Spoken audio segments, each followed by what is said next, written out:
Dear students, myself Dr. Ajay Sharma, Associate Professor Botany, Government Bangalore College, Didwana से। Oedogonium हमने शैवालों में start किया हुआ था। इसका पहला वीडियो आपने देखा जिसमें हमने जनरल इंट्रोडक्शन दिया, उडोगोनियम की संरचना के बारे में जाना। अब हम इसका पार्ट 2 शुरू करने जा रहे हैं जिसमें हम इसमें उडोगोनियम में होने वाले जनन को देखेंगे, पढ़ेंगे। रिप्रोडक्शन 3 टाइप्स, 3 प्रकार का जो है जनन उडोगोनियम में पाया जाता है। पहला वेजिटेटिव रिप्रोडक्शन या कायिक जनन बाय फ्रेगमेंटेशन, विखंडन से।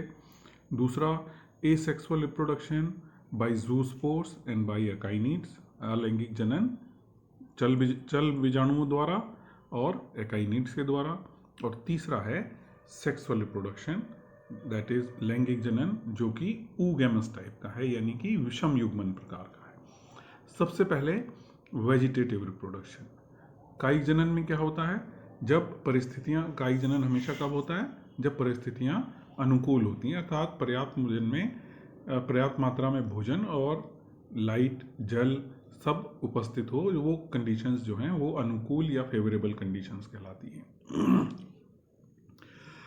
फ्रेगमेंटेशन के द्वारा ये कायिक जनन होता है और ये एक ऐसी विधि है जिसमें पौधा कहें या हम शैवाल कहें, शैवाल पौधा ही है, तो शैवाल का जो फिलामेंट है वो किसी भी कारण से, क्योंकि तंतुवत है, तो किसी भी कारण से, जैसे पानी में है तो कोई यांत्रिक क्षति हो जाए, किसी जानवर के पैर रखने से, बहुत तेज करंट से, या पत्थर के नीचे दबकर या लगकर, किसी भी कारण से फिलामेंट या तंतु जितने टुकड़ों में टूटता है और प्रत्येक टुकड़ा फिर विभाजित होकर नए पौधे को जन्म देता है, तो ये क्रिया फ्रेगमेंटेशन कहलाती है। क्या कहलाती है? फ्रेगमेंटेशन या विखंडन। इसके बाद हम देखेंगे एसेक्सुअल रिप्रोडक्शन या अलैंगिक जनन।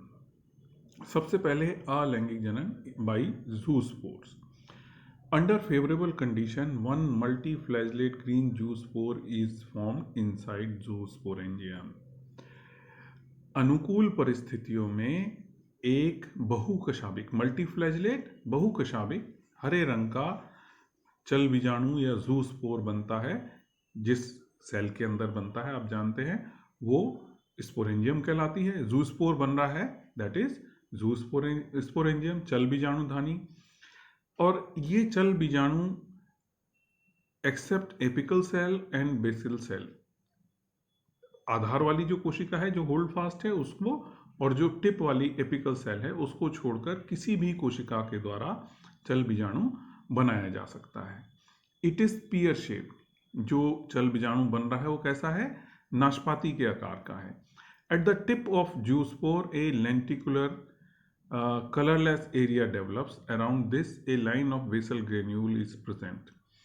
जो इसका टिप वाला एरिया है, जो चोंच वाला हिस्सा है, ठीक है, उस पर एक लेंटिकुलर कलरलेस एरिया, लेंटिकुलर का मतलब है मसूर की जो दाल होती है उस दाल के आकार का एक लेंटिकुलर कलरलेस एरिया जो है, रंगहीन क्षेत्र बन जाता है।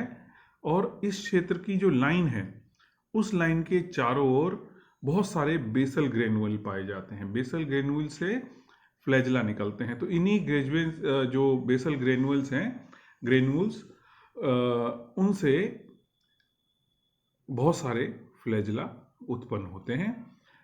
और ये जो सिरा है जूस्पोर का, this end of zoospore is it's anterior and, ये इस जूस्पोर का अग्र सिरा होता है। देखिए मैं आपको डायग्राम और बना के दिखाता हूँ, आगे आएगा भी। इस तरीके का जूस्पोर है, ये नोक वाला हिस्सा है इसका, और इस पर ये लेंटिकुलर एरिया निकल के आता है। This is lenticular colourless area.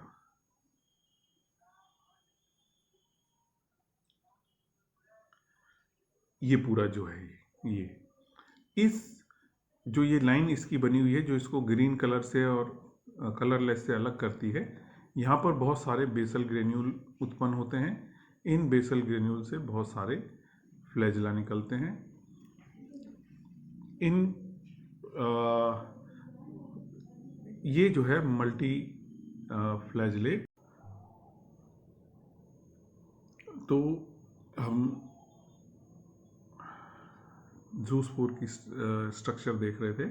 इस तरीके का नाशपाती के आकार का जूस्पोर है, और इस जूस्पोर पर ये ऊपर का हिस्सा कलरलेस एरिया निकल कर आता है, और इस कलरलेस एरिया का जो बाउंड्री है, लाइन है, इस पर बहुत सारे बेसल ग्रेन्यूल्स निकलते हैं।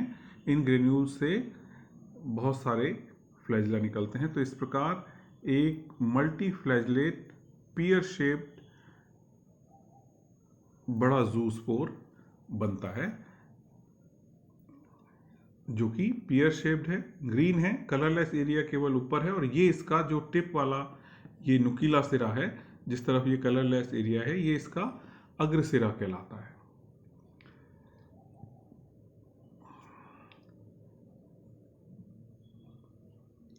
देखिए, एसेक्सुअल रिप्रोडक्शन में क्या होता है, जब सेल के अंदर एसेक्सुअल रिप्रोडक्शन होना होता है, तो ये जो दूसरा वाला डायग्राम है, दिस वन,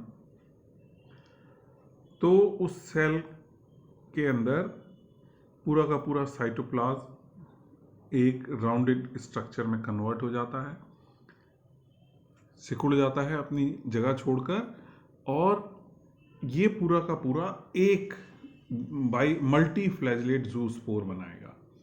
ये जूस्पोर जब बनना शुरू होता है, उसके बाद जो कैप सेल है, इस कैप सेल के पास से ये भित्ति फट जाती है, और जो इन मिडिल और इनर वॉल है वो एक थैली के रूप में बाहर निकल आती है। जो थैली से निकली हुई है, ये विसाइकल लिख रहे हैं, ये विसाइकल जो है थैली है इनर और मिडिल वॉल की।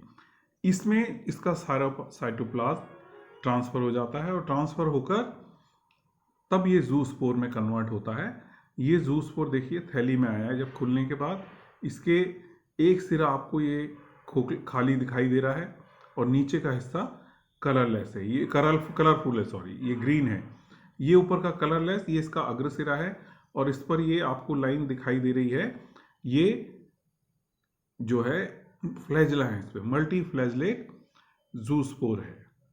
ये एक जूस्पोर देखिए, और इनलार्ज करके आपको दिखाएं, ये जूस्पोर है जिसके ऊपर रिंग ऑफ फ्लैजला ये बता रहे हैं। इस जूस्पोर का ये अग्रसिरा है, और ये कैसा है, नाशपाती के आकार का है, मल्टी फ्लैजलेट है। ये जूस्पोर पानी में इस विसाइकिल के घुलने के बाद, ये जो विसाइकिल है, इस विसाइकिल की थोड़ी देर में म्यूसिलेज जैसी होती है, थोड़ी देर में डिसॉल्व हो जाती है, और इसके डिसॉल्व होने के बाद ये जूस्पोर पानी में फ्री हो जाता है। पानी में फ्री होने के बाद कुछ देर तैरने के बाद ये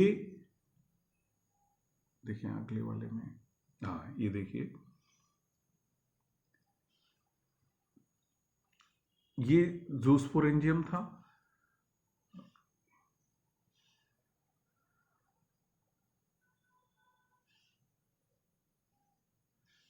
ये जूस्पोरेंजियम है, अब क्लियर दिखेगा आपको। इसमें से ये साइटोप्लाज्म इसका थैली में बाहर निकल आया, ये जूस्पोर बन गया। ये जूस्पोर उस विसाइकिल के घुलने के बाद, जो म्यूसिलेज की सीट का विसाइकिल है इसके चारों ओर, उसके घुलने के बाद पानी में फ्री हो जाता है, और कुछ देर पानी में तैरने के बाद ये अपने इस अग्र सिरे से किसी आधार से चिपक जाता है। ठीक है, ये अपने अग्र सिरे से आधार से चिपक जाता है, इसके फ्लैजला लुप्त हो जाते हैं, और इसके बाद इसमें कोशिका विभाजन होता है। तो जो ये कलरलेस सेल थी, ये कलरलेस सेल इसका होल्ड फास्ट बनाती है, जो इसको आधार से चिपकाए रखता है। और जो ऊपर की कलर्ड सेल थी, ये ऊपर की जो कलर्ड सेल है, ये विभाजित होकर दोबारा से नए तंतु का या नए शैवाल का निर्माण करती है। इस प्रकार से जूस्पोर के द्वारा अनुकूल परिस्थितियों में अलैंगिक जनन होता है। पूरा का पूरा उसका जीव द्रव्य एक कंबाइंड, एक पूरे जूस्पोर में कन्वर्ट होता है। तो एक जूस्पोरेंजियम के अंदर एक single multi flagellate pear shaped नाशपाती के आकार का जूस्पोर बनता है, जो कैप से वॉल के फटने पर जो फिलामेंट की जो कैप लगी होती है सेल के ऊपर, उसके फटने पर वहाँ से एक थैली में बाहर आता है और ये थैली म्यूसिलेज की कुछ समय बाद डिसॉल्व हो जाती है और जूस्पोर पानी में फ्री हो जाता है। पानी में फ्री होने के बाद ये जूस्पोर कुछ समय तैरने के बाद किसी आधार से अपने अग्र सिरे से जुड़ जाता है और अग्र सिरे से जुड़कर इसके फ्लैजेला लुप्त हो जाते हैं और जो इस जूस्पोर का रंगहीन भाग था वो होल्डफास्ट बनाता है। जो ऊपर का रंगीन भाग है वो विभाजित होकर नए फिलामेंट का निर्माण करता है। अब इसके बाद सेकेंड टाइप जो रिप्रोडक्शन की है एसेक्स अलैंगिक जनन की, that is by akinete. By akinete under unfavourable conditions formation of red walled thick akinetes are produce. Akinete क्या होता है? देखिए, जब बहुत ही विपरीत परिस्थितियां आती हैं उस समय कोशिका अपने अंदर बहुत अधिक मात्रा में भोजन एकत्रित करके और अपने चारों ओर मोटी भित्ति बना लेती है। ये अवस्था एकाइनीट अवस्था कहलाती है। सुप्त बीजाणु,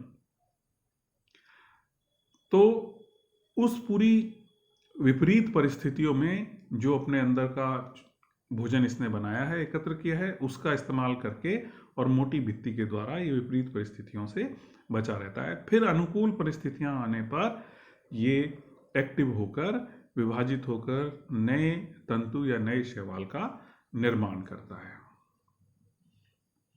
इसके बाद सेक्सुअल रिप्रोडक्शन है। जनरल हम अभी थोड़ा सा स्टार्ट करेंगे, फिर अगले वीडियो से इसको फिर शुरू से शुरू करेंगे।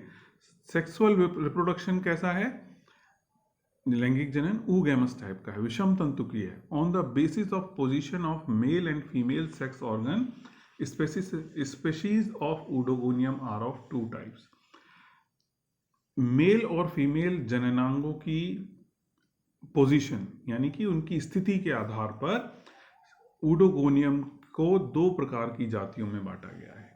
एक मैकेरेंड्रस जातियां, पुंदीर्घी जातियां, और दूसरी नेनेंड्रस जातियां, पुम वामनीय जातियां। ठीक है, इसकी डिटेल हम अगले वीडियो में पढ़ेंगे। यहाँ से इसी स्लाइड से हम इसको नेक्स्ट वीडियो में स्टार्ट करेंगे, जिससे आपके दोनों रिप्रोडक्शन मिक्स ना हो। ठीक है, इसमें जो भी मटेरियल मैंने या डायग्राम मैंने लिए हैं उनके लिए मैं ऑथर्स का आभारी हूँ। धन्यवाद।